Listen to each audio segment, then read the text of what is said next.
தனியார் பள்ளிகளில் அதிக கட்டணம் வசூலிக்க கூடாது என்பன உள்ளிட்ட கோரிக்கைகளை வலியுறுத்தி தமிழகம் முழுவதும் இந்திய மாணவர் சங்கத்தினர் தமிழகம் முழுவதும் இன்று போராட்டத்தில் ஈடுபட்டனர். தனியார் பள்ளிகளில் அதிக கட்டணம் வசூலிக்க கூடாது, ஏழை மாணவர்களுக்கு 25% இடஒதுக்கீடு வழங்க வேண்டும் உள்ளிட்ட 9 கோரிக்கைகளை வலியுறுத்தி இந்திய மாணவர் சங்கத்தினர் சென்னை பள்ளி கல்வித்துறை வளாகத்தை முற்றுகையிட்டனர். மேலும் தங்களது கோரிக்கைகளை வலியுறுத்தி அவர்கள் முழக்கங்களை எழுப்பினர்.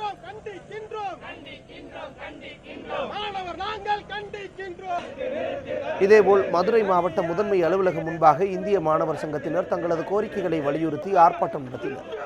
அப்போது காவல்துறையினர் அவர்களை தடுத்து கைது செய்ய முயன்றனர்.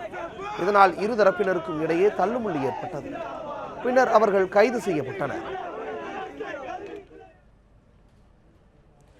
இதேபோல் தஞ்சை, விருதுநகர், கடலூர் உள்ளிட்ட பல்வேறு பகுதிகளிலும் போராட்டத்தில் ஈடுபட்ட மாணவர் சங்கத்தினர் கைது செய்யப்பட்டனர். தடுத்து நிறுத்து